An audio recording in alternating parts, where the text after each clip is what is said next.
मोहम्मद तेरे जलवों में वो रानाई है या मोहम्मद।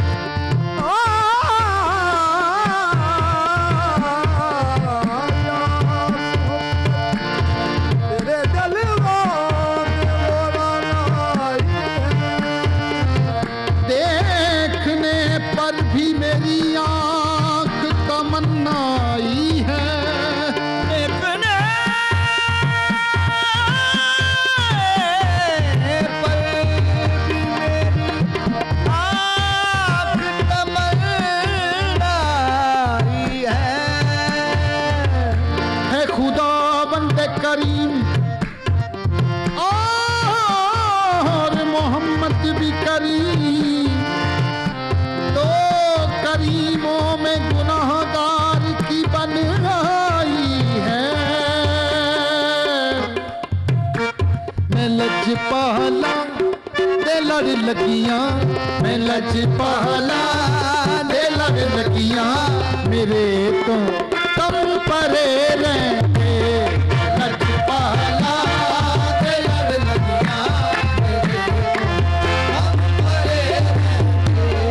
लजपाला दे लड़ लगियां, मेरे तो कम परे रहते। लजपाला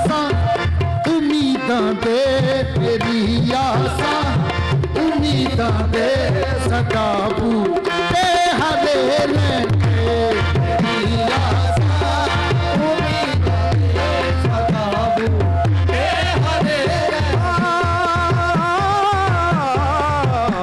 मेरी आसा उम्मीदां दे सदा बूटे हरे रहते। कदी भी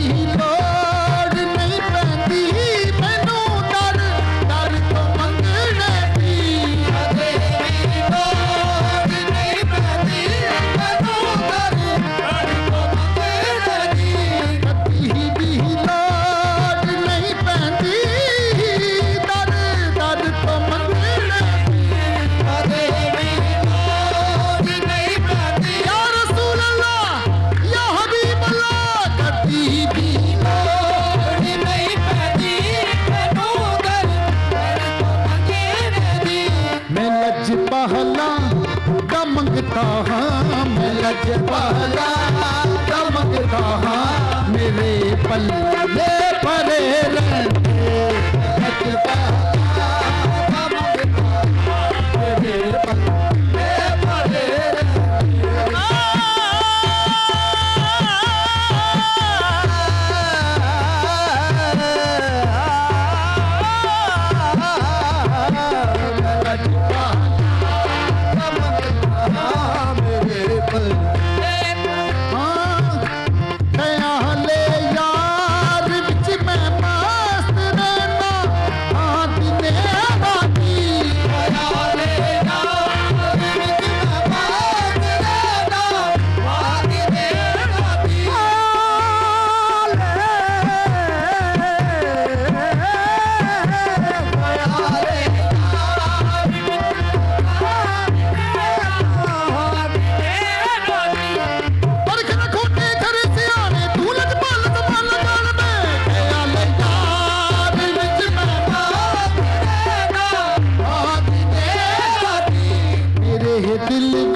सजन बसदा मेरे दिल विच सजन बसदा मेरे दिल ठरे रहंदे मेरे दिल सजन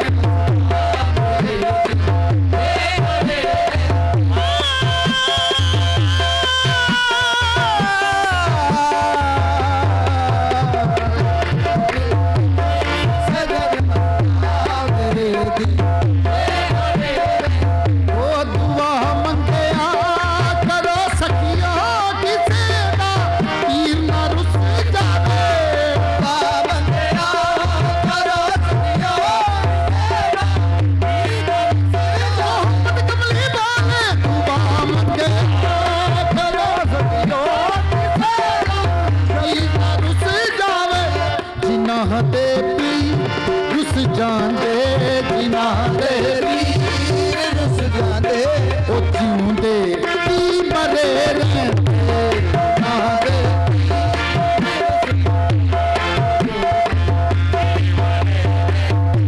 नियाज़ी मैनू गम कादा मेरी निस्बत है लासानी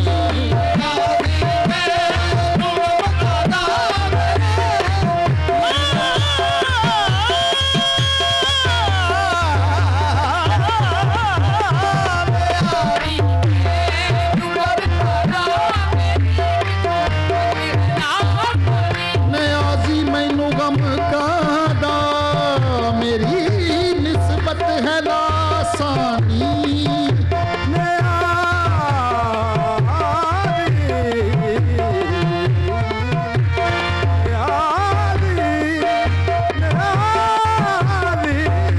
नियाज़ी मैनू गम कादा मेरी निस्बत है ला किसे दे बन के जो रहंदे किसे दे बन के जो रहंदे कसम रब दी खरे रहंदे किसे दे बन के जो रहंदे कसम रब दी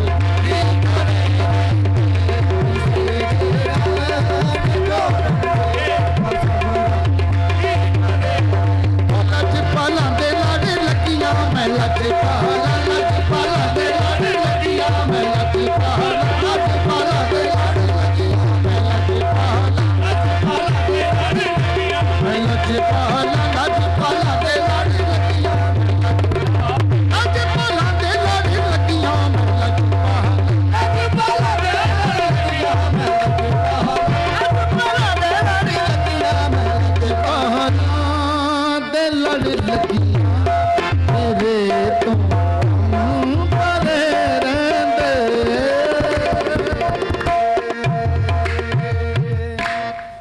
वाह, बहुत खूब, बहुत खूब। बिस्मिल्लाहिर्रहमानिर्रहीम, अस्सलामुअलैकुम, खैर रमज़ान में खुश आमदीद। मैं हूँ हिना आदिल और मैं हूँ अली अनीक सैयद। उम्मीद आप खैर आफियत से होंगे। इस दुआ के साथ कि आप जहाँ भी हैं बिल्कुल ठीक ठाक उसी तरह से रहें, अपने इर्द गिर्द के लोगों को रखें, क्योंकि अब ये जो बाबरकत महीना है अपने इख्तिताम को पहुँचा है। और हम कल जो एक्सपेक्टेशंस थी चांद नज़र आ जाएगा, तो चांद नज़र नहीं आया है जनाब, और इसीलिए हम खैर रमज़ान में एक नई नशिस्त के साथ आपके पास आ गए हैं। आज जुम्मतुल विदा भी है, इस पर भी हमने बात करनी है, और ख़ुसूसी तौर पर ये जो आखिरी जुम्मा है इस बाबरकत महीने का, इसकी सेलिब्रेशन कैसे होनी चाहिए, इस पर हमने क्या क्या करना है, कौन कौन सी दुआएं हैं जो हमने मांगनी है और किस किस तरीके से मांगनी है, इस पर भी हम बात करेंगे।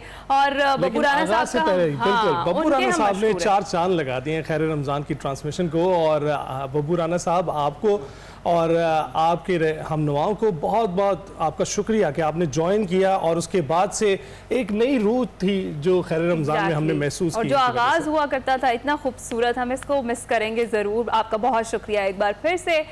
जनाब, आज जो हमारे मेहमान हमारे साथ मौजूद हैं उनका तारुफ भी हम आपसे करवाते हैं। ज़रा पहले कुछ बात करते हैं कि इंसानी बीमारियों के इलाज के लिए जहाँ जदीद मेडिकल साइंसेज हैं वो अपनी जगह इम्पॉर्टेंट हैं, वहीं पर रूहानी और कुरानी इलाज भी सदियों से इंसान की रहनुमाई और शफा का ज़रिया बनता आया है। कुरान करीम को अल्लाह ताला ने शफा करार दिया है, और इसी रूहानी पहलू को सामने रखते हुए आज हम बात करेंगे एक ऐसे मौलिज की, ऐसे डॉक्टर की, जो मेडिकल साइंस और रूहानी इलाज को एक साथ जोड़कर लोगों की रहनुमाई कर रहे हैं। जी हाँ नाज़रीन, हम बात कर रहे हैं डॉक्टर मोहम्मद जावेद की, जो MBBS डॉक्टर हैं, लेकिन सूरह रहमान के ज़रिए रूहानी थेरेपी और इलाज के हवाले से ख़ासी शोहरत रखते हैं। यकीनन आप सब ने भी उनको देखा होगा सोशल मीडिया पर। उनका कहना है कि कुरान की आयत ना सिर्फ रूहानी सुकून देती हैं, बल्कि बाज़ ज़हनी और जिस्मानी मसाइल में भी मस्बत असरात मुरतब कर सकती हैं। मज़ीद डॉक्टर साहब भी हमारे साथ मौजूद हैं, हमारे जो पैनलिस्ट हैं प्रोफेसर साहिबान वो भी मौजूद हैं, इन सब से हम बात करेंगे। सबसे पहले अस्सलाम वालेकुम डॉक्टर साहब, बहुत शुक्रिया हमें ज्वाइन करने के लिए। कैसे हैं आप? बिल्कुल ठीक, अल्लाह का शुक्र। डॉक्टर साहब, रमज़ान कैसा गुजरा आपका? मस्त मस्त गुजरा। सारी शॉपिंग कर ली आपने? मैं शॉपिंग करता नहीं, मेरे घर वाले करते हैं। घर वाले कर ली। सही है। सब नासिर साहब, आखिरकार अल्हम्दुलिल्लाह देख लें, पता ही नहीं वो चला। 1 2 3 करते करते आज माह रमज़ान रुखसत हो गया।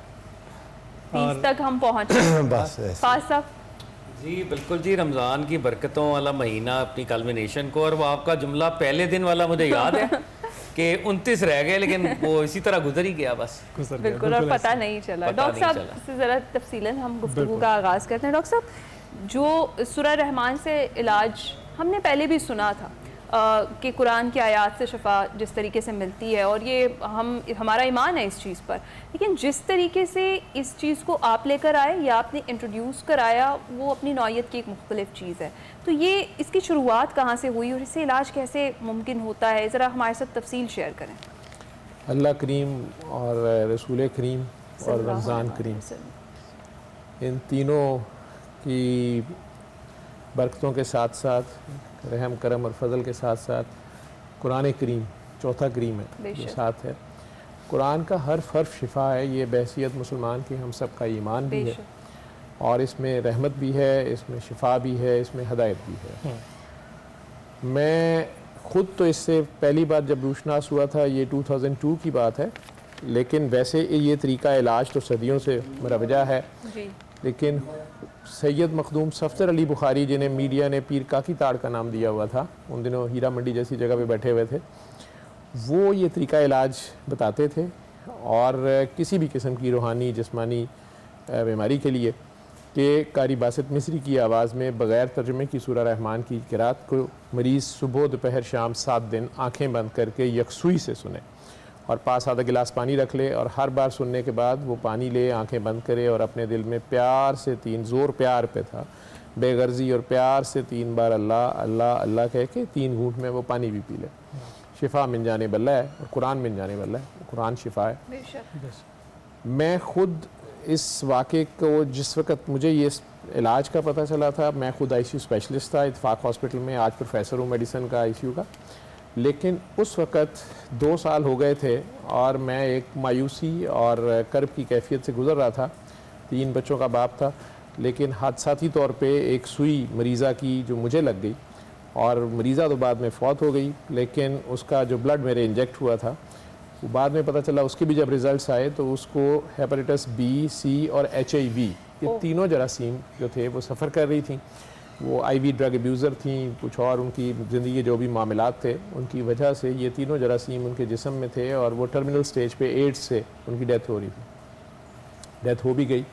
जब रिज़ल्ट्स आए तो मेरे लिए वो एक मेरा ख्याल खुद अपना भी यूँ कह लें कि मौत का एक पैगाम था, क्योंकि बैसियत डॉक्टर के उस वक़्त मेरी स्पेशलाइजेशन बिल्कुल लास्ट में थी, ट्रेनिंग हो चुकी थी, और मैं खुद ICU जैसे फील्ड में था, तो मुझे भी मौत सामने नज़र आ रही थी। 2 साल मैंने हर तरह की अपनी जुस्तजू की, एक तलाश थी, एलोपैथी के अलावा होम्योपैथी और हिकमत के अलावा दम दरूद भी, सारा कुछ ही ट्राई किया, लेकिन ख़ुद भी मैं जानता था कि किसी चीज़ में कोई हल नहीं है।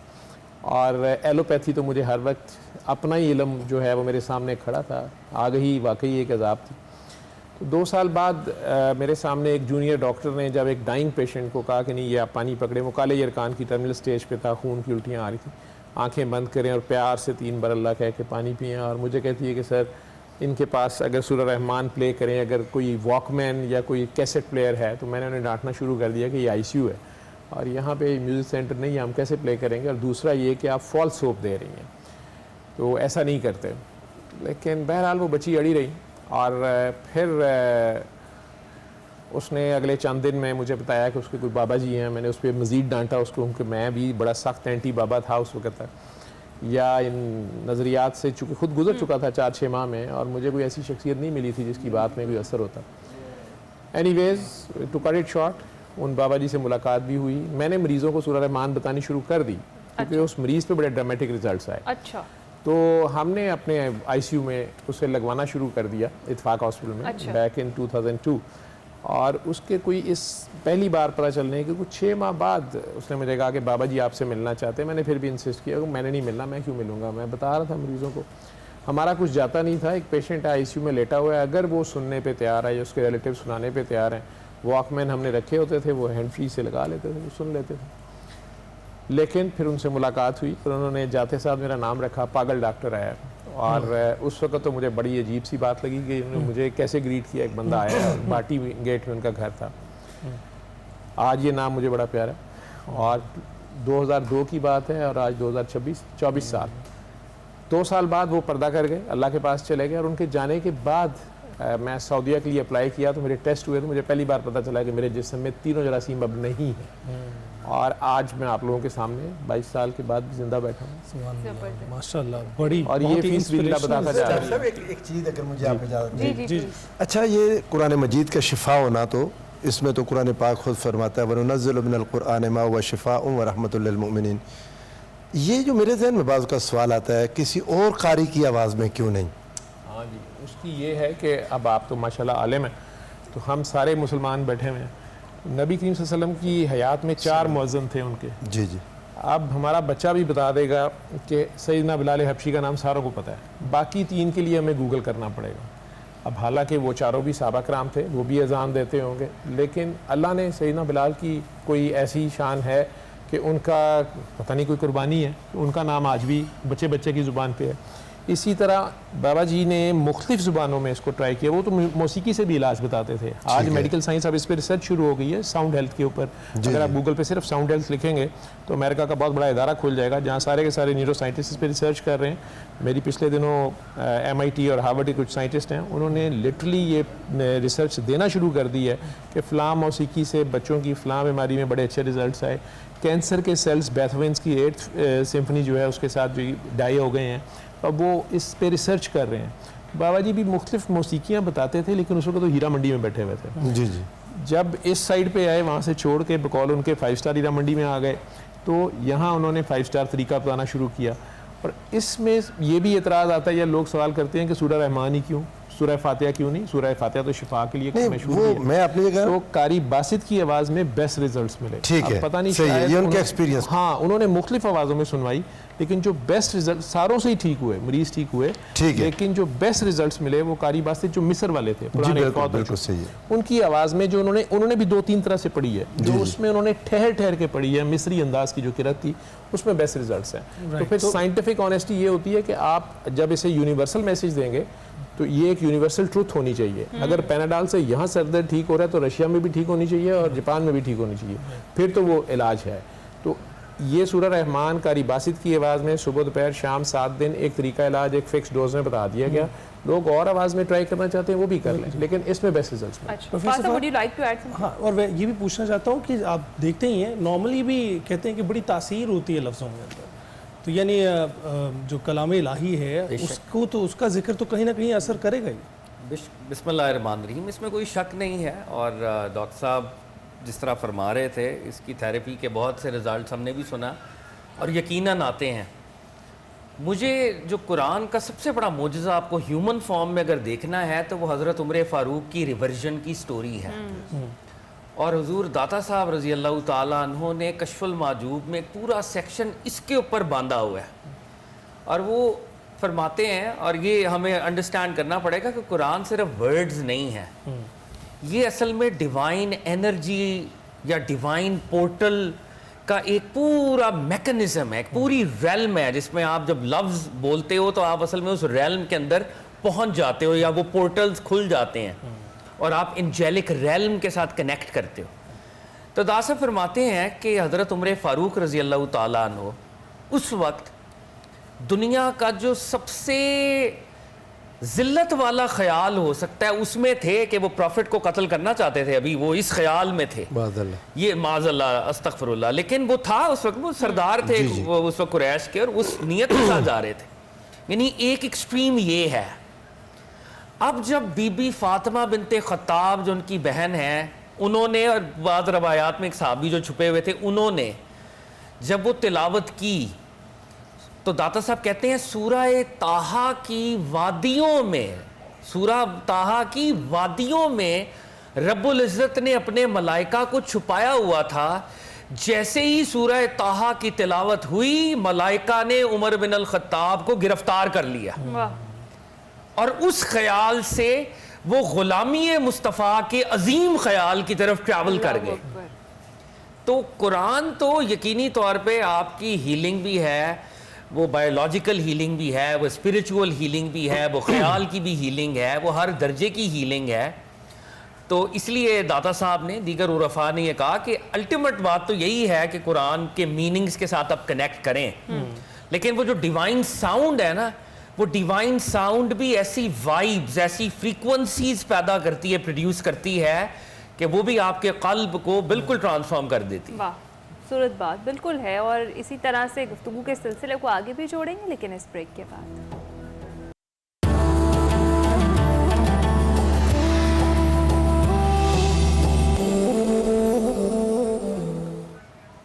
खैर रमज़ान में एक बार फिर खुशामदीद। डॉक्टर जावेद हमारे साथ इस वक्त मौजूद हैं, MBBS डॉक्टर हैं और उसके साथ साथ रूहानी इलाज करते हैं। हम उनके थेरेपी के तरीके पर गुफ्तगू कर रहे थे, उन्हीं से अब जानते हैं कि डॉक्टर साहब MBBS डॉक्टर से तो हम तवक्को करते हैं कि वो अपने इल्म के माहिर होंगे, और फिर ये दूसरी जो रूहानी साइड है, स्पिरिचुअल साइड है, ये भी हर शख्स में मौजूद होती है कहीं ना कहीं। आपने बताया कहाँ से उजागर हुई, कैसे उजागर हुई, लेकिन ये दोनों में कैसे आप बैलेंस कैसे रखते हैं, और जो आपके पास आने वाले मरीज़ हैं वो कैसे कन्विंस होते हैं? मैं इसमें किसी को कन्विंस नहीं करता। मैं अपनी प्रैक्टिस जो करता हूँ ICU जैसे फील्ड में, और अब मैं मेडिसिन में या टीच करता भी हूँ बच्चों को, खुद प्रोफेसर हूँ मेडिसिन का, तो मैं मेडिसिन ही प्रैक्टिस कर रहा हूँ। और ICU में भी हम पेशेंट को ऑफ़र करते थे कि ये भी एक तरीका इलाज है, अगर आपका दिल मानता है तो आंखें बंद करके इसको सुने। मेजॉरिटी लोग तो सुन लेते थे, इवन नॉन मुस्लिम्स भी सुन लेते थे, और बहुत से लोग प्लेनली रिफ्यूज़ भी कर देते थे, तो हम उन्हें नहीं फोर्स करते थे। इसी तरह क्लिनिक पे भी मैं अपने पेशेंट को, अगर कोई क्लिनिक पे आता है, क्योंकि मैं इसके बदले में शुक्रिया भी नहीं लेता, इसके बदले में मैं कुछ नहीं ले सकता, तो मैं पेशेंट को मेडिकली सारा देखता हूँ, और साथ मेरे ये कार्ड पड़ा होता है सूरह रहमान का कि ये सुन लें, और तरीका कार्ड छोटा सा लिखा होता है, बाबा जी के दौर का ही वो कार्ड है, और साथ उसे बता देता हूँ कि ये साथ ही फोल्डर में वो लगा होता है कि जी ये भी कर लीजिएगा अगर आपका दिल माने। अब अगर वो मरीज़ कहता है जी कैसे करना है, फिर मुझे 15 मिनट उसको एक्स्ट्रा देने पड़ते हैं और मैं देता हूँ, ठीक है, वो मेरे अल्लाह के और मेरे दरमियान है। तो उसे मैंने पानी भी रखा होता है, फिर मैं उसे पानी भी दे देता हूँ कि ये पानी लें, आँखें बंद करें, दिल साफ़ करें। आपने रहमान को पुकारना है तो खुद आप भी रहम करें। तो आज आप उसकी मखलूक को उसकी खातिर माफ़ करके दुआ दें। आप अल्लाह के आगे जाएं और उसे कहें कि मैं अपने खुले छुपे दुश्मनों को तेरी खातिर दिल से माफ़ करता हूँ, और तू उन पर करम कर, फजल कर, रहम कर, उनके लिए दुआ करें ताकि आपका दिल साफ़ हो। और अब अपने गुनाहों समेत पूरे फ़ख्र से, जैसे आप CV पेश करते हैं किसी जॉब पे, मैंने ये प्रोग्राम भी किया, मैंने ये भी किया, मैंने ये भी किया, तो आप अल्लाह को अपने बड़े बड़े गुनाह बताएं कि या अल्लाह मैं तो ये भी हूँ, मैं वो भी हूँ, मैं ये भी हूँ, तेरी रहमानियत का, क्योंकि रहमान है ही वो है जो गुनाहगारों के लिए है, वो है ही गुनाहगारों के लिए। अब आप गुनाहगार बन के उसके आगे पेश हों, बिल्कुल, और उसकी रहमत जोश में आएगी। हम समझते हैं कि ये चीज़ें असरअंदाज नहीं होती, लेकिन फिर हमें नज़र आता है कि किसी शख्स को आप कुछ बुरे कलमात कह दें, वो सारा दिन उसके जहन में घूमते रहते हैं और सारा दिन उसकी शख्सियत को ठेस पहुंचाते हैं। और किसी को अच्छे कलमात से याद करते हैं, वो भी सारा दिन गर्दिश करते रहते हैं, और वो भी आपको जो है ना बिल्कुल खुशी का एहसास दिलाते हैं। तो असर तो ये कहीं ना कहीं रखते हैं। अच्छा डॉक्टर साहब, जिस तरह से भी आपने भी बात की, हम ये बात कर रहे हैं कि तमाम किस्म की जो बीमारियां हैं उनके लिए मौसर है, और क्या ये जो डिप्रेशन के मरीज़ होते हैं, तो बहुत ही ज़बरदस्त दबाव और तनाव के जो पेशेंट्स होते हैं, जिनका ख़ास तौर पर कई जगहों पर तो मेडिसिन से भी वो ट्रीट नहीं की जा सकती ना, उनकी बीमारी, थेरेपी और सेशंस ज़रूरी होते हैं, उनके लिए भी ये कारगर? उनमें सबसे अच्छे रिजल्ट्स हैं और बड़े क्विक रिजल्ट्स हैं, लेकिन जो अपने शौक़ से सुनने पे तैयार होते हैं। कई ऐसे पेशेंट्स होते हैं मायूसी की ऐसी हालत में या साइकी की ऐसी हालत में कि उनके घर वाले उन्हें सुनवाना चाहते हैं, वो नहीं सुनना चाहते, तो वहाँ ना वो आंखें बंद करने पे तैयार होते हैं, ना वो सुनने पे तैयार होते हैं, तो वो बाय फोर्स वाली बात है। तो मैं कहता हूँ कि कुरान की हुर्मत है ये, और कुरान का ये एजाज़ है कि इसे किसी मौसीकी की तरह नहीं सुनना कि गाड़ी में लगी हुई आप सुन रहे हैं, ये कुरान वाले के ही आगे बेसिकली पेश होना है आपने।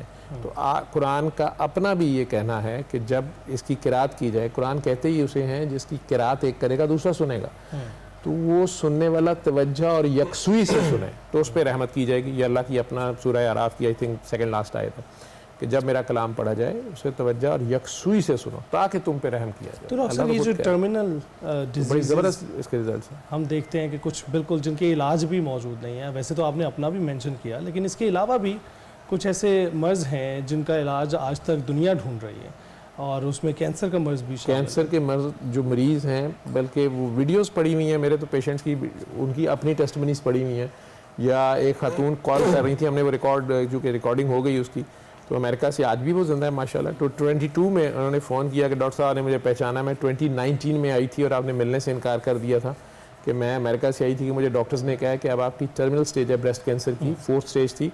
उससे पहले उन्हें कीमो ऑपरेशन सब कुछ हो चुका था। अब वो दोबारा रिकरेंस हुई और पूरी बॉडी में थी पेट स्कैन में। तो डॉक्टर्स ने कह दिया कि अब आपके पास 3 मंथ्स हैं और आप जो भी करना है आप कर लें। वो पाकिस्तान कहीं आई और उनकी इंसिस्टेंस थी कि मैंने आपके साथ बैठ के सुननी है या आप खुद मुझे सुनवाएं। मैंने उन्हें कहा कि नहीं, इसमें मेरा कमाल नहीं है, आपने अमेरिका बैठ के सुन लेनी थी, वो वहाँ भी सुनता है। वो खैर थोड़ी देर फ़ोन पे मेरे से बहस हुई होगी और मैं नहीं मानता इस बात को। तो उन्होंने उस वक्त मुझे फ़ोन करके कह रही थी और बड़ी खूबसूरत तरीके से उन्होंने अपनी वो स्टोरी नरेट की हुई है कि डॉक्टर साहब मेरे 3 पार्लर थे न्यूयॉर्क में, वो पैसे भी लग गए, मेरा सारा हो गया। और जब मैं आपके पास आई तो मैं अपने खामन के लिए साथ बीवी ढूंढने भी आई थी क्योंकि मेरे 3 बच्चे थे और मुझे ये था कि मैंने मर जाना है तो मेरे खामन को मैं खुद ऐसी बीवी लेके दूं जो मेरे बच्चों का भी ख्याल रखेगी। तो आप मुझे मिलने नहीं थे, लेकिन मुझे गुस्सा चढ़ गया जब आपने कहा कि अल्लाह सुनता है। तो मैंने ये सोचा कि हाँ सुनता तो वो वहाँ भी है। तो मैंने फिर दोबारा सुननी शुरू की तो आपने एक लफ्ज़ बोला था कि आप ये देखें आपने किसका दिल दुखाया है। मुझे उसने कहा कि मैंने 2 बार सुनी है, मुझे नहीं फ़र्क पड़ रहा। तो मैंने कहा कि सूरह रहमान में नक्स नहीं है, सुनने वाले में कहीं नक्स है। तो आप देखें आपने किसी का दिल दुखाया है, कोई ऐसी बात है कोई आपको माफ़ नहीं कर रहा। वो कह रही थी कि मैंने सबको माफ़ कर दिया, सबको मैंने कहा आपने कर दिया, आपको कोई माफ़ नहीं कर रहा और अल्लाह तो फ़ौरन करता है।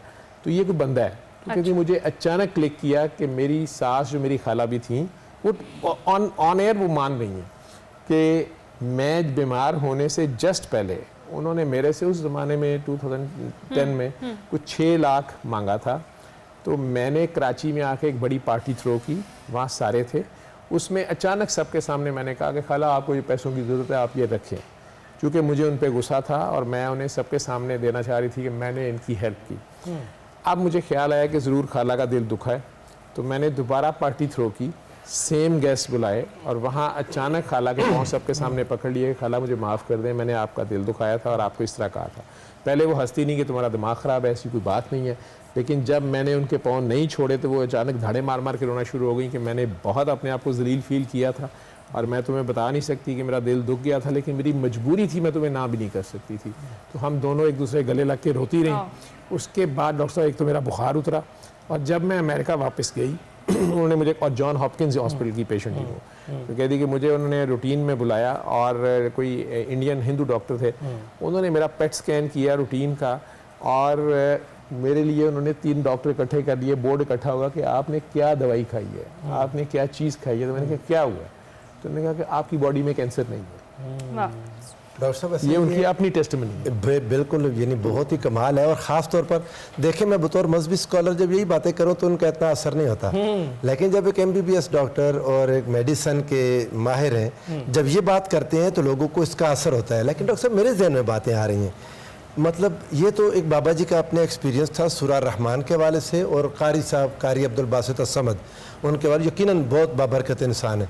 मैं सोचता हूँ अगर इस पर आपने इतना अरसा काम किया, मिसाल है कोई और सूरा अगर उस पर भी काम किया जाए तो उसके इससे भी हो सकता है कि मज़ीद कोई असरात हों। पूरे के पूरे कुरान में असरात हैं, पूरे कुरान का हर हर्फ शिफा है। और मेरे ज़ाती ख्याल में जैसे सईदना उमर फ़ारूक की मिसाल वो दे रहे थे कि हज़रत सईद की किरात से या उनकी बहन की किरात से वो उम्र ख़ताब से उम्र फ़ारूक हो गए, वाह, और सरकार के फिर सोहबत में रहे तो फ़ारूक आज़म भी हो गए। लेकिन जो खुद सरकार खुद एक चलता फिरता कुरान है। डॉक्टर साहब का डिटेल जवाब हम ले लेते हैं। अभी वक्त तो एक छोटी सी ब्रेक का, कुछ ही देर में हम हाजिर होते हैं।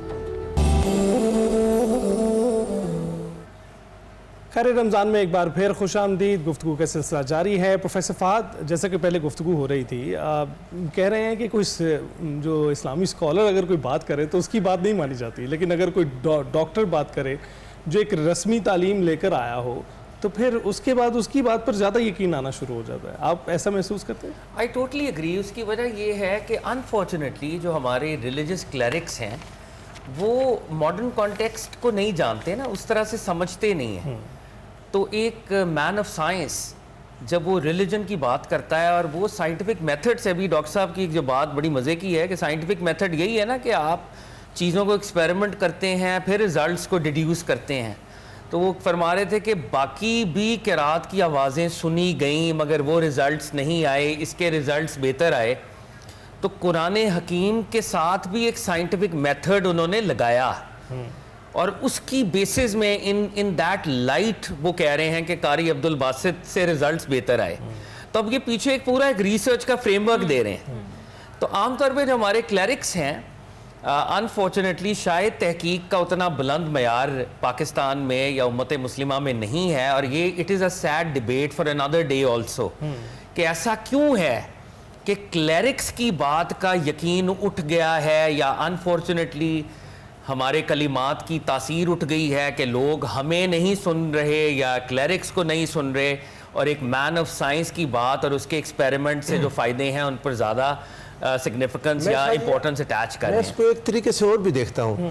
मसलन जो कोई स्कॉलर है, इस्लामिक स्कॉलर, लोग उससे यही तवक्को कर रहे होते हैं। वो जब वो बात बयान करता है तो लोगों को होता है कि ये कुरान की फजीलत ये वो बयान करेगा, लेकिन डॉक्टर से ये एक्सपेक्ट नहीं कर रहे होते। और डॉक्टर जब उनको उनकी लैंग्वेज में समझाता है, आम बंदे की मतलब वो फिर उनके अपने एक्सपेरिमेंट साथ मिल गए ना।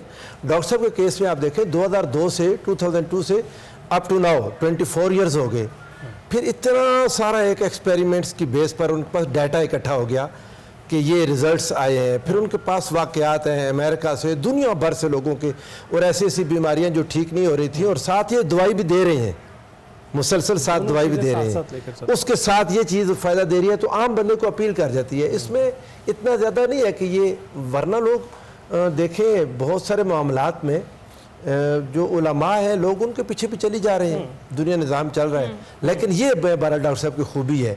डॉक्टर साहब, आपको लगता है कि ये जो एक ज़हनी इज़्तिराब है और आपका दिल कहीं पर है, आपका दिमाग कहीं पर है, ये उसको भी ठीक करता है, उसको भी यकजा करता है, यकसू करता है? बिल्कुल ठीक करता है। लेकिन जो फालिज के मरीज़ हैं, जो फालिज के मरीज़ हैं या ऐसे मरीज़ जो ड्रग एडिक्शन में चले जाते हैं और बिल्कुल ऐसी हालत में आ जाते हैं कि उन्हें या नफ्सियाती मरीज़ इस लेवल पे चला गया है, शिज़ोफ्रेनिक है, कि उसको बिल्कुल होश नहीं, आप कह रहे हैं आंखें बंद करो, वो आंखें नहीं बंद कर रहा, वो उठ बैठ रहा है और सारा।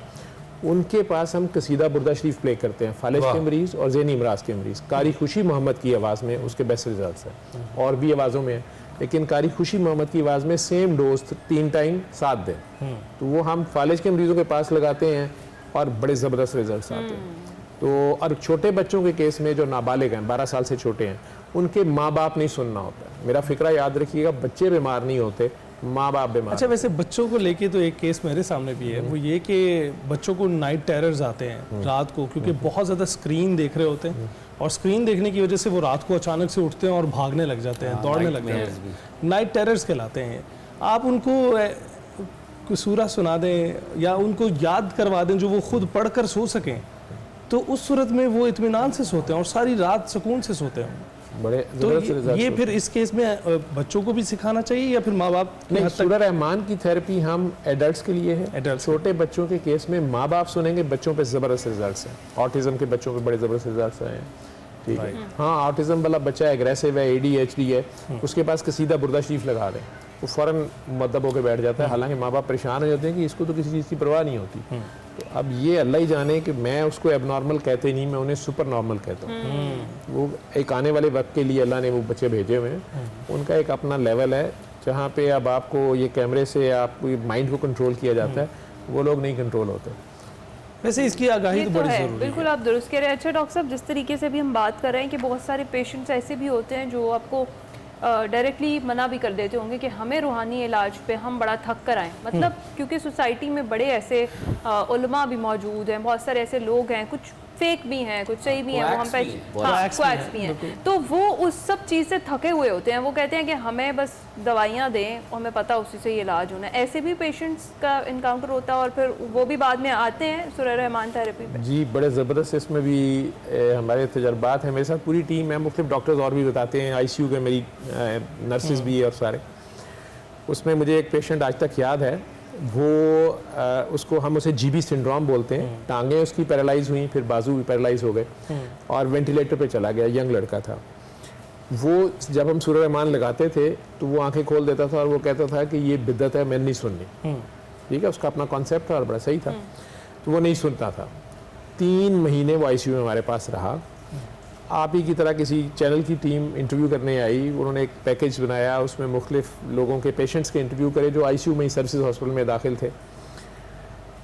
उस वक्त जब हमने प्ले की तो उसने वो रिकॉर्डिंग की, पता नहीं उसके क्या ज़हन में आया या वो थक गया था, तो उसने आंखें बंद कर ली। उसने आंखें बंद की तो अगले दिन उसका वेंटिलेटर उतर गया। अच्छा, विद इन मतलब 5 डेज वो छुट्टी के स्टेज पे आ गया। वो मुझे याद है कि वो रो रो के हमें ये कहता था कि मैं तो अल्लाह से अब सारी ज़िंदगी ये माफ़ी मांगता रहूँगा कि मैं 3 महीने अपनी ज़िद में अड़ा रहा, और मुझे तो अल्लाह शिफा देने पे तैयार नहीं था। शिफा तो मेरे पास थी, मेरे सामने मरीज ठीक हो रहे थे, लेकिन मुझे गुस्सा था कि डॉक्टर साहब की दाढ़ी नहीं है, औरतें इनके साथ होती हैं, फलां लेडी डॉक्टर के सर पे दुपट्टा नहीं है, आपने इसके ये मसले थे। स्टीरियोटाइप किया होता है ना चीजों को, आप इंसान लेकिन वो भी वापस आया, वो वापस आया, उसके बड़े ज़बरदस्त रिजल्ट्स आए। और हाँ ये भी है कि मैं और चीज़ कहना चाहूँगा, सर ने जो आयत पढ़ी है सूरह बनी इसराइल की 81वीं आयत आई थिंक, वो पूरी आयत ये है कि इसी में जालिम के लिए खसारा है। ये पूरी आयत है, मोमिनीन के लिए शिफा है और जालिम इसी में से खसारा बढ़ा लेते हैं। अल्लाह ने इस कायनात में स्पेशली ज़मीन पे हर चीज़ एक बैलेंस में है। सूरह रहमान में भी उस बैलेंस का जिक्र है, और खैर और शर दोनों उसी ने बनाए हैं। बेशक, हम सारों के जिस्म में भी हम में से कोई भी नबी करीम सल्लल्लाहु अलैहि वसल्लम जैसा पाक नहीं हो सकता। बेशक नहीं ठीक है, वो कौसर हम में से किसी को वो अता नहीं है। बेशक बेशक हम सारों में नेकी बदी और वो सारी अच्छाई बुराई सब कुछ मौजूद है। बिल्कुल, और इसका एक बैलेंस रखना होता है। आपने अपने टिल्ट को बेहतर बनाना होता है, आप अच्छाई की तरफ। आपने जो पेशेंट्स का जिक्र किया, कुछ पेशेंट्स ऐसे भी हैं कि आईसीयू में हम सूरह रहमान लगाते हैं तो उनकी हार्ट बीटिंग बढ़ जाती है, बीपी शूट कर जाता है, रेस्टलेस हो जाते हैं, कहते हैं कि प्लीज़ इसको बंद कर दें।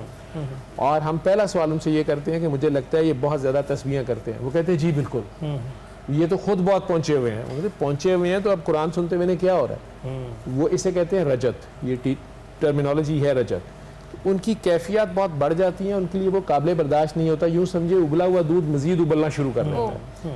उनके पास भी हम कसीदा बुर्दा शरीफ फिर लगाते हैं, उन्हें कहते हैं आप ये सुन। सही बेशक कुरान में शफा है, और अल्लाह ताला ने भी इस हवाले से हमें बताया, और जिस तरीके से डॉक्टर साहब इलाज कर रहे हैं या हम बता रहे हैं, बड़ी अच्छी चीज़ है। और गुफ्तगू जिस तरफ चलने के लिए हमने उस पर बात भी की है। अभी हम ब्रेक पर जाएंगे, ब्रेक के बाद जब वापस आएंगे तो ज़रा ईद के हवाले से बात करेंगे, जुम्मतुल विदा के हवाले से बात करेंगे।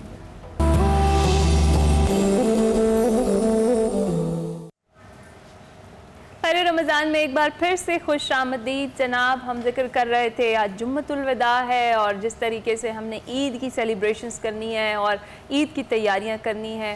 फास्ता हम बड़े एक्साइटेड हो जाते हैं ईद के नाम पर, लेकिन वो एक पहली चीज़ से ही अक्सर रात सारी इतनी शॉपिंग और इन चीज़ों में मसरूफ़ गुजरती है कि सुबह ईद की नमाज़ अक्सर लोगों से मिस हो जाती है। ये कितना बड़ा नुकसान है, इस पर तो ज़रा बताएं।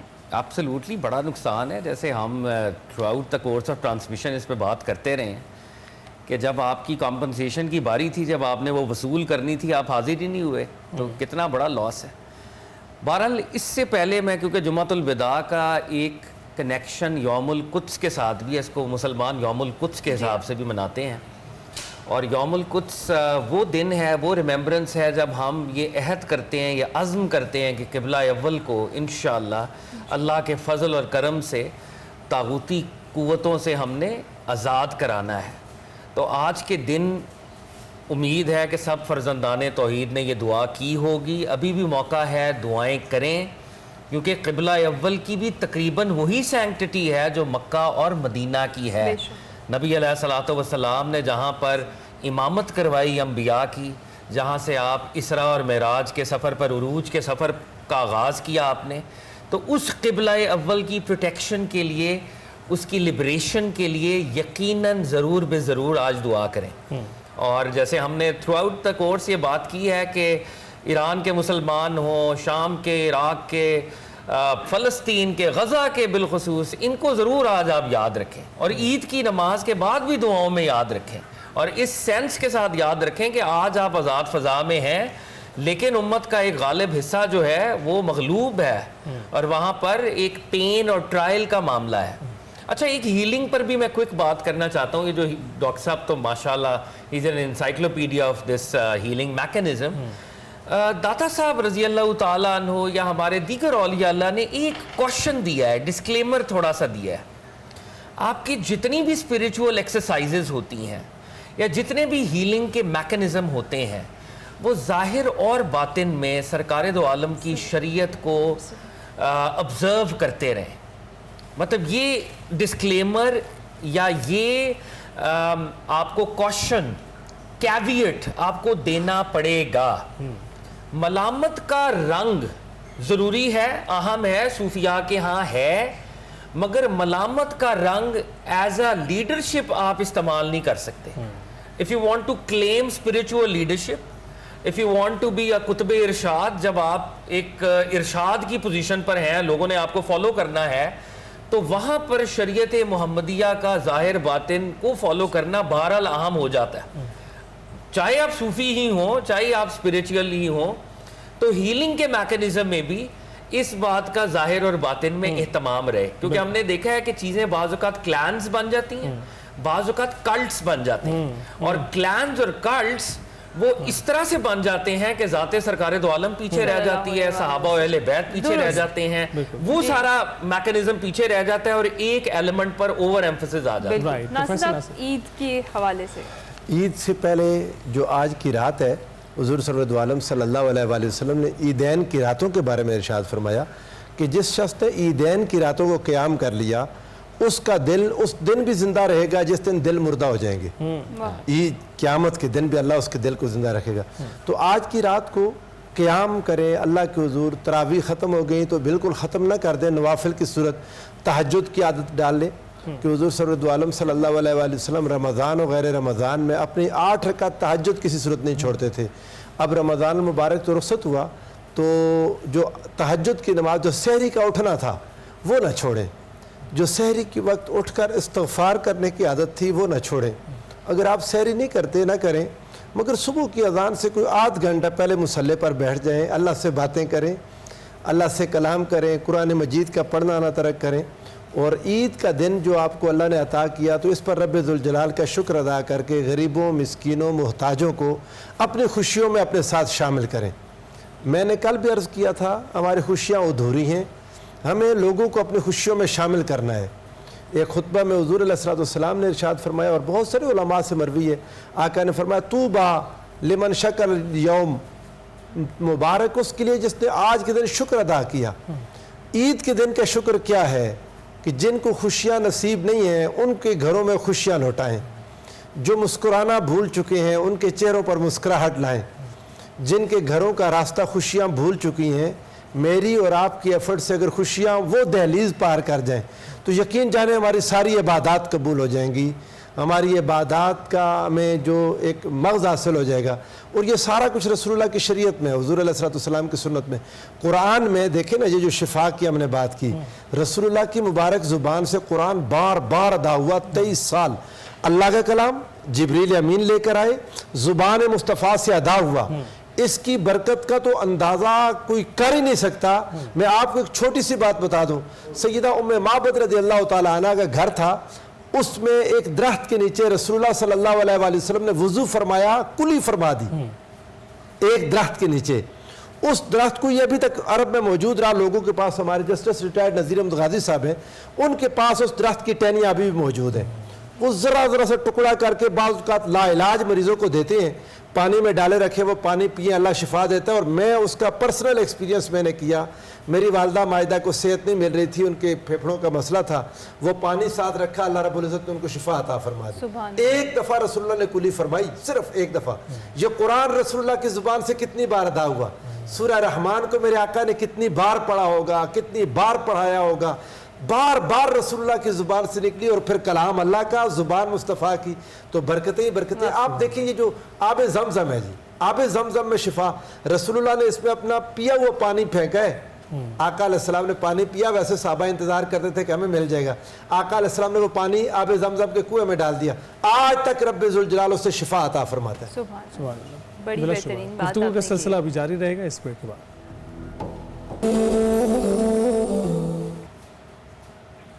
खैर रमज़ान में एक बार फिर से खुश आमदीद, और एक बार फिर से हम आपको लेके जाएंगे अपने किचन में शेफ़ सिमरन के पास, और मज़ेदार किस्म की जो रेसिपी हमारे लिए वो बना रही थी, देखते हैं वो बनाने में कहाँ तक कामयाब हुई हैं। जी सिमरन, ओवर टू यू। अच्छा जी, तो तैयारियाँ मेरी मुकम्मल हैं और बनाने से पहले सबसे इम्पॉर्टेंट काम कर लेते हैं हाथ धोने का। मैं रोज़ आप लोगों को ये बात बताती हूँ और आज फिर से दोहरा देती हूँ कि खाना बनाने से पहले बहुत ज़रूरी है कि आप लोग अपने हाथ धोएं, क्योंकि सबसे ज़्यादा जर्म, सबसे ज़्यादा बीमारियाँ हाथों से फैलती हैं। और मैं यहाँ इस्तेमाल कर रही हूँ लाइफ बॉय का सोप। ये लाइफ बॉय का नया वेरिएंट है और इस सोप से झाग भी बहुत अच्छा बनता है और स्किन बिल्कुल भी हार्श फील नहीं होती। और सबसे अच्छी बात मुझे सोप की लगती है कि इसकी फ्रेगरेंस बहुत प्लेजेंट और बहुत फ्रेश है।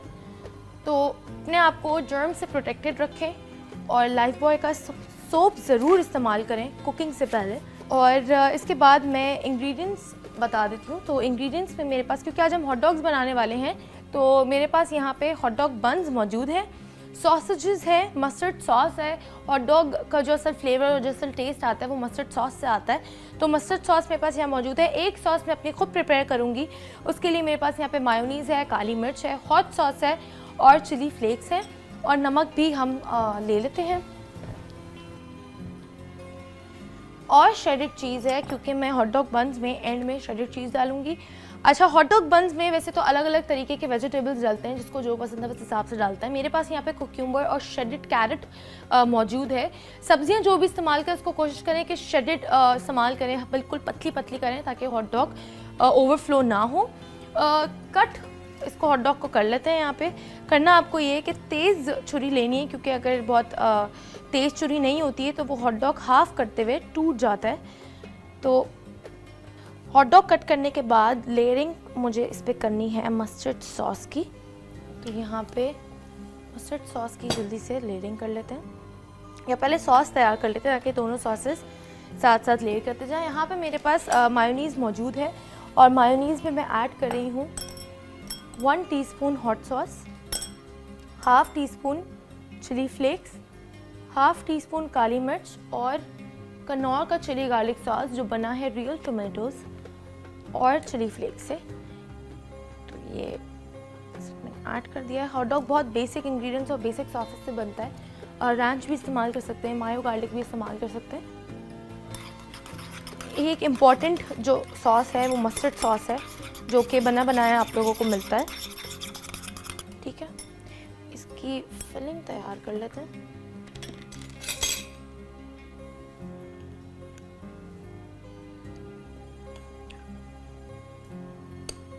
ये मस्टर्ड सॉस हमने लेयरिंग कर दी है एक साइड पे, यहाँ पे एक साइड पे वो सॉस जो मैंने यहाँ पे प्रिपेयर करी है। अच्छा, अगर आप लोग को ज़्यादा सॉसी पसंद है तो आप लोग इसमें केचप की लेयर भी लगा सकते हैं, डबल साइडेड सॉस लगा सकते हैं। मैं यहाँ पे डबल साइड लगा रही हूँ क्योंकि सॉसी हॉट डॉग ज़्यादा अच्छे लगते हैं।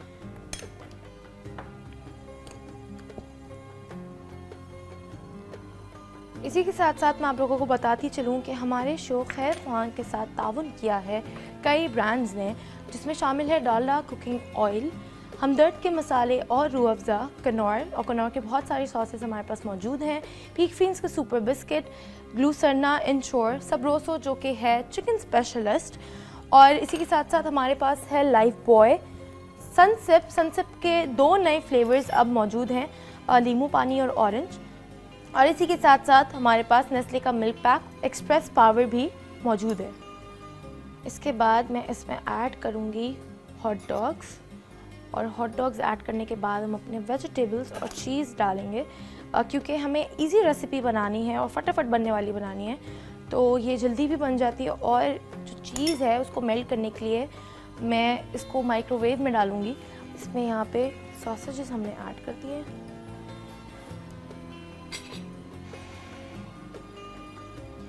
श्रेडेड कैरेट इसमें ऐड कर रहे हैं, उसके बाद क्यूम्बर ऐड करके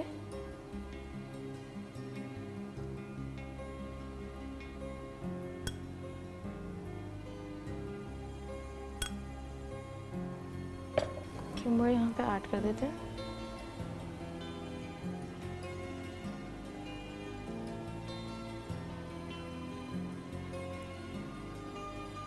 और ये लास्ट स्टेप चीज़ इसमें ऐड कर देते हैं। चीज़ ऐड करने के बाद इसको मैं माइक्रोवेव में डाल रही हूँ ताकि ये चीज़ इसकी मेल्ट हो जाए, थोड़े से बन्स भी गर्म हो जाए। इसके बाद हम लोग डिज़र्ट की तरफ चलते हैं।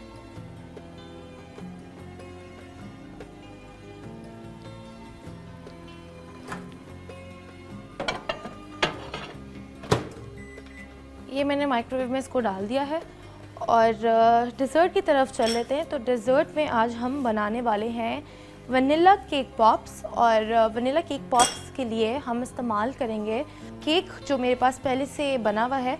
आप लोग चाहें तो फ्रेशली बेक केक भी इस्तेमाल कर सकते हैं। इंग्रेडिएंट्स मैं यहाँ पे केक पॉप्स के रख देती हूँ। कंडेंस्ड मिल्क है और चॉकलेट चिप्स हैं, और चॉकलेट चिप्स और स्प्रिंकल्स मैंने टॉपिंग्स के लिए रखे हैं। बाकी केक पॉप्स तैयार करने के लिए मुझे मिल्क की ज़रूरत है, केक की ज़रूरत है और कंडेंस्ड मिल्क की ज़रूरत है। इससे हम लोग केक पॉप्स का बेस बनाएंगे और वॉल्स के फ्रोज़न डेजर्ट से कप्स को फिल करके लेयरिंग करके उस पर केक पॉप्स लगाएंगे तो हमारी वनीला केक पॉप्स रेडी होंगे। अच्छा जी, तो करना ये है कि केक को मैश करना है अच्छे से, क्योंकि केक के सॉलिड पीसेस नहीं चाहिए, तो मुझे केक बिल्कुल चूरा हुआ चाहिए। तो यहाँ पे केक हम थोड़ा थोड़ा चूरा कर भी लेते हैं और जैसे जैसे इसको मिक्स करेंगे और चूरा हो जाएगा। क्रश करने के बाद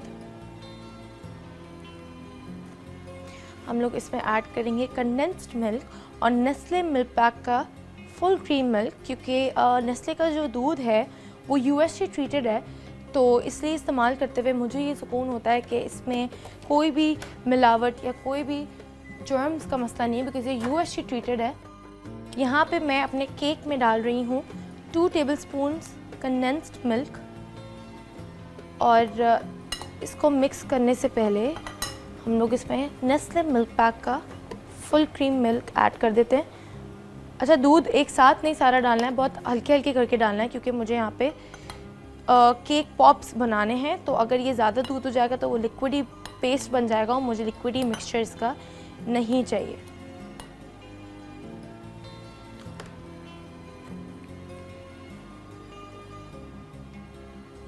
ठीक है, ये इसको अच्छी तरह केक को हमें, आप लोग चाहें तो वनीला केक भी इस्तेमाल कर सकते हैं और उसके लिए फिर वाइट चॉकलेट इस्तेमाल करके वनीला केक पॉप्स तैयार होते हैं। ये मिक्सचर मेरे सामने तैयार है, इसकी मुझे बॉल्स बनानी है यहाँ पे, और बॉल्स तैयार करके इसको हम छोटी छोटी बॉल्स बना लेते हैं यहाँ पे। हमारे साथ आज सनसिप का ब्रांड भी मौजूद है। हिलाल की सनसिप में 2 फ्लेवर्स मौजूद हैं, ऑरेंज और नींबू पानी, और ये फोर्टिफाइड है with vitamin C that makes it refreshing and also nutritional supplement as well. तो हिलाल का ब्रांड जो है वो बहुत ट्रस्टेड भी है, जाना माना नाम भी है, तो आप लोग आंखें बंद करके ट्रस्ट करके भी इनके प्रोडक्ट्स इस्तेमाल कर सकते हैं। केक पॉप्स मैंने यहाँ पे 4 रेडी कर लिए हैं। अच्छा, आप लोग चाहें तो सिर्फ केक पॉप्स भी चॉकलेट गनाश में रैप करके उसको टॉपिंग करके सर्व कर सकते हैं।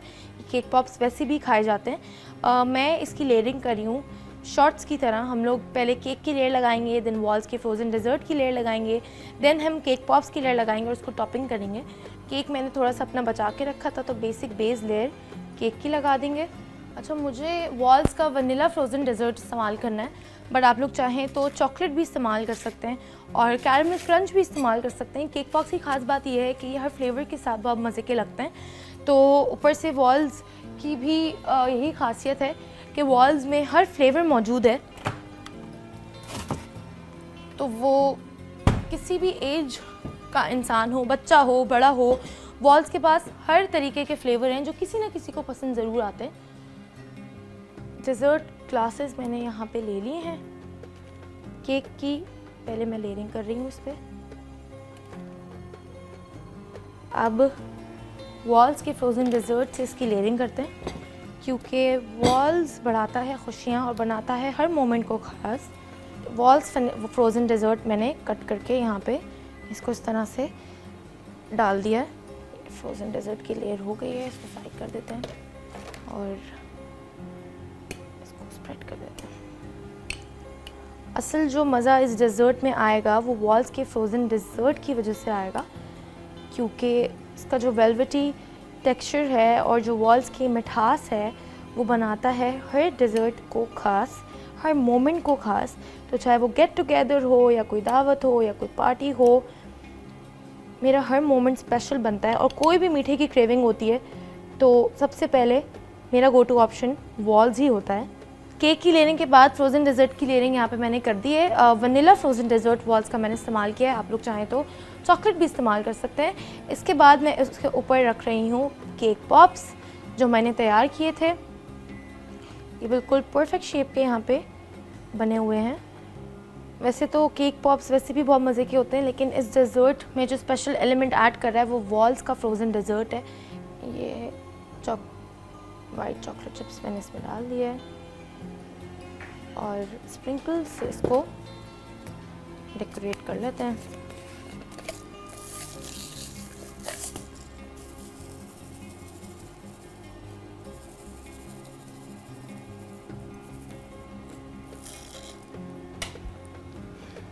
हॉट डॉग्स निकाल लेते हैं। इसकी चीज़ बिल्कुल प्रॉपरली यहाँ पे मेल्ट हो चुकी है। ये मेरे हॉट डॉग्स और वनीला केक पॉप्स रेडी हैं। मुझे उम्मीद है कि ये आप लोगों को रेसिपी बहुत इंटरेस्टिंग लगी होगी। ये वाली रेसिपी बहुत मज़े की है और देखने में भी बहुत इंटरेस्टिंग लग रही है, स्पेशली बच्चों के लिए बहुत इंट्रीगिंग है। तो आप लोग घर पे ज़रूर ट्राई करेगा और अपना ख्याल रखेगा। तब तक मिलते हैं एक और नई रेसिपी के साथ।